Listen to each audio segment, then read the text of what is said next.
tidak ada 7 spesies dan subspesies ikan sidat yang menghuni perairan Indonesia, yaitu 2 spesies dan subspesies sidat bersirip dorsal pendek dan 5 spesies sidat bersirip dorsal panjang. Kemudian sedikitnya ada 5 karakter genetik baru atau pola haplotype baru pada spesimen dari muara Sungai Palu, muara Sungai Dumoga, muara Sungai Poigar, muara Sungai Akelamu, dan muara Sungai Pami. Temuan ini merupakan indikasi adanya peluang spesies baru maupun peluang variasi intraspesifik dan taksonomi serta sistematika sidat tropis, khususnya di wilayah perairan Indonesia. Anguilla bornensis yang menghuni Sungai Mahakam di Kalimantan Timur diduga sebagai ancestral atau nenek moyang dari seluruh sidat yang tersebar di dunia. Berdasarkan temuan terakhir dalam hal taksonomi dan identifikasi spesies ikan sidat tropis, diperoleh indikasi bahwa ciri-ciri morfologi dan genetik baru pada anggota genus Anguilla yang mendiami perairan tropis dikategorikan sebagai Anguilla sp. Ikan sidat adalah sumber daya perairan bernilai ekonomis penting yang masuk ke dalam golongan teleostei dengan karakteristik unik untuk mendiami beberapa kondisi perairan, termasuk perairan tawar, estuari, dan laut.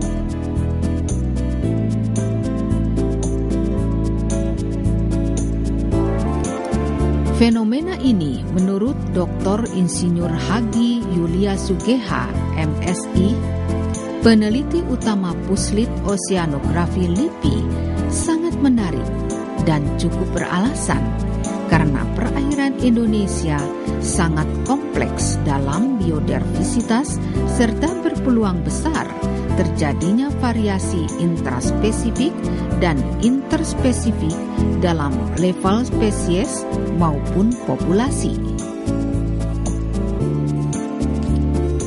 Organisme ikan sidat selama hidupnya melewati beberapa siklus hidup yang disebut dengan fase larva di laut terbuka, fase juvenile di daerah paparan benua hingga estuari, fase sidat muda di daerah hilir sungai atau daerah aliran sungai, dataran rendah, sepanjang batang sungai, hingga hulu sungai termasuk danau dan sumber mata air.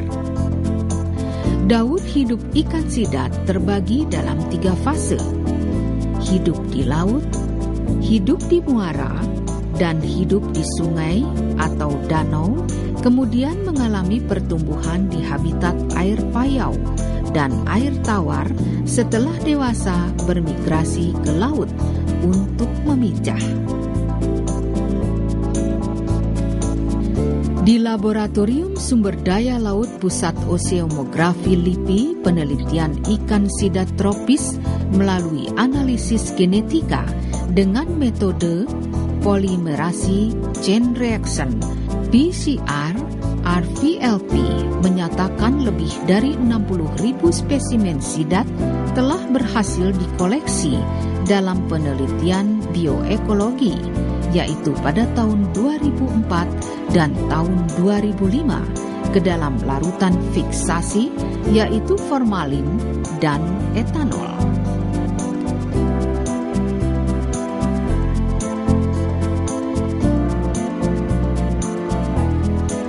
Sekitar 200 spesimen juvenil sidat berhasil diekstrasi untuk mendapatkan total jumlah DNA dari sidat tropis. Hasil ekstrasi kemudian diamplifikasi dengan menggunakan PCR untuk mendapatkan rantai duplikasi, yaitu dari rantai panjang DNA mitokondria yang selanjutnya dideteksi melalui proses elektroforesis yang menghasilkan spektrum gen yang terjaring dalam gel agarose dengan menggunakan ukuran penanda kisaran 72 hingga 1353 basah. Ikan sidat perlu saya perkenalkan kepada siapa saja yang ingin mengetahuinya ya, bahwa ikan sidat ini banyak orang yang masih menyalahartikan dengan ikan belut. Jadi ikan kalau belut itu hidupnya ada di air tawar, sedangkan ikan sidat itu pada fase tertentu dia berada di air tawar dan fase berikutnya dia berada di laut. Jadi dengan kata lain disebut dengan kata dromous. Jadi dia memijah atau dipijahkan, dia ditetaskan di laut dalam pada kedalaman sekitar 200 sampai 1000 meter. Kemudian anakan itu yang akan terbawa arus secara planktonis istilahnya, jadi terapung terbawa oleh arus laut mendekati paparan benua. Nah pada fase tertentu dia akan memasuki paparan benua atau pesisir yang kita kenal pesisir atau muara sungai. Di situ disebut dengan fase juvenil atau istilah ilmiah itu glass eel. Nah pada penelitian sebelumnya, fase dari dia ditetaskan sampai dia masuk ke perairan tawar atau daerah pesisir itu sekitar 6 bulan untuk sidat tropis. Setelah itu kemudian sidat yang berupa anakan ini akan mencari perairan tawar, dalam hal ini apakah sungai, anak sungai, kemudian rawa, sawah, sampai ke danau. Bahkan ada yang menghuni beberapa gua yang masih memiliki hubungan dengan perairan atau dengan air, misalnya dalam ini sungai gitu, ada aliran mata air terutama. Nah di situ sidat akan hidup selama bertahun-tahun dan mencapai fase yang sampai disebut dengan fase yellow eel. Sidat berbentuk kuning, tubuhnya kekuningan atau bahkan bisa sampai keperakan sehingga disebut dengan silver eel. Pada awal dari fase silver eel atau keperakan ini, itu adalah awal atau fase dia mengalami perkembangan reproduksi, yang berarti dia akan siap untuk mencari laut lagi untuk bereproduksi, dalam hal ini menetaskan. Ada beberapa fragmen DNA baru yang ditemukan dalam penelitian ini. Hal tersebut dapat dipahami mengingat lokasi penelitian berada pada kisaran letak geografis yang lebih luas, sehingga memungkinkan untuk mendapatkan jenis dan jumlah spesimen yang lebih representatif. Penerapan analisis mitokondria DNA sequencing dan PCR RFLP secara bersamaan akan memperkuat hasil yang ada sekarang, sehingga pedoman identifikasi yang telah disusun dan dapat diterapkan sebagai acuan identifikasi spesies sidat yang valid di masa mendatang. Penelitian yang dilaksanakan Puslit Oceanography LIPI 3 tahun terakhir, yaitu pada tahun 2004, 2005, dan 2006 untuk mengklarifikasi kembali sistematika dan taksonomi sidat di wilayah tropis sebagai upaya untuk menghindari keracunan dalam mengidentifikasi sidat tropis seperti yang selama ini terjadi di tingkat universitas maupun masyarakat ilmiah populer di Indonesia setelah terjadi kevakuman penelitian sidat tropis pada 50 tahun terakhir. Koleksi anakan sidat yang ditangkap di beberapa perairan Indonesia dikoleksi untuk waktu yang lama dan tidak akan rusak atau hancur, sehingga untuk pelaksanaan penelitian koleksi ikan sidat bisa diperlukan kapan saja.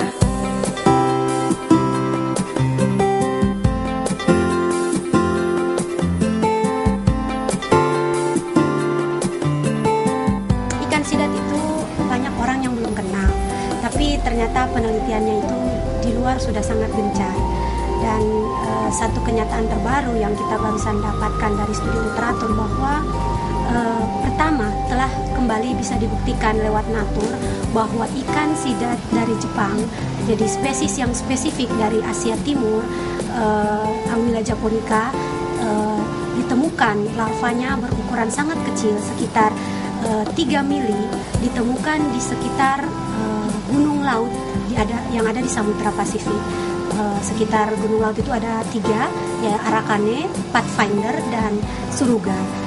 Profesor Katsumi Tsukamoto dari Universitas Tokyo, beliau menemukan bahwa ternyata ikan sidat itu mencari daerah gunung laut untuk melakukan pemijahan, dan pemicunya diduga adalah aktivitas geotermal dari gunung laut tersebut. Nah, apa yang menarik dengan sidat tropis dengan fakta yang ada itu, yang terbaru, bahwa kita beberapa tahun lalu telah melakukan cruise dengan kapal Barunajaya 7 mengelilingi perairan Indonesia, dan kita menemukan begitu banyak larva berukuran kecil di sekitar perairan Indonesia, terutama Laut Maluku, Laut Sulawesi, Teluk Tomini, dan Selat Makassar. Dan yang menarik lagi, ternyata di sekitar dasar dari laut-laut tersebut ada beberapa gugusan gunung laut. Misalnya di Teluk Tomini ada Una-Una, kemudian di daerah Laut Sulawesi ada Manado Tua, gunung laut Manado Tua, dan itu potensial untuk sebagai tempat pemijahan daerah ikan sidat dari daerah tropis. Suatu hal yang sangat menarik apabila suatu saat kita bisa melakukan penelitian yang lebih intensif menggunakan kapal Barunajaya 7 atau Barunajaya 8 milik LIPI untuk melakukan ekspedisi menemukan di mana wilayah pemijahan sidat tropis.